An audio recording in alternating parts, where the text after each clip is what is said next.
જય જીનેન્દ્ર 108 પાર્શ્વનાથમાં 5 દેરાસર સુરતમાં બિરાજમાન છે.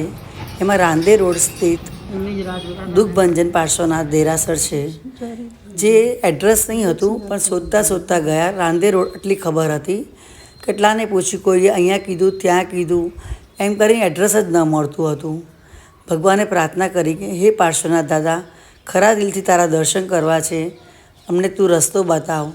ત્યાં જ એક ભાઈનો ફોન આવ્યો અને એણે એકદમ નજીકનું એડ્રેસ બતાવ્યું અને અમે પહોંચી ગયા. અને ખરેખર પ્રભુનો આભાર માન્યો. અને જઈને એટલી બધી શાંતિ અને સરસ દેરાસર છે, ખરેખર દર્શન કરવા લાયક છે. પાર્શ્વનાથની મૂર્તિ છે અને 1000 વર્ષ જૂની આદેશ્વર ભગવાનની પણ મૂર્તિ ત્યાં બિરાજમાન છે. ખૂબ જ સરસ જગ્યા છે, દર્શન કરવા લાયક છે. ભગવાનનો આભાર માનીએ છીએ કે તે અમને આ દર્શન કરવા માટે તું અમને લઈ ગયો, તે હાથ પકડ્યો. Thank you. જય જીનેન્દ્ર.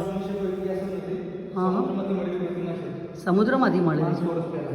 ઓહ, રાંદેર ગામમાં છે છેક. ને આ પાર્શ્વનાથ આપણા વિઘ્નહર. માછીમારો ઝાડ નાખી તો શું થયું? એમાં આટલી મોટી મૂર્તિ આવી. એમાં છે 1000 વર્ષ જૂની પ્રતિમા છે.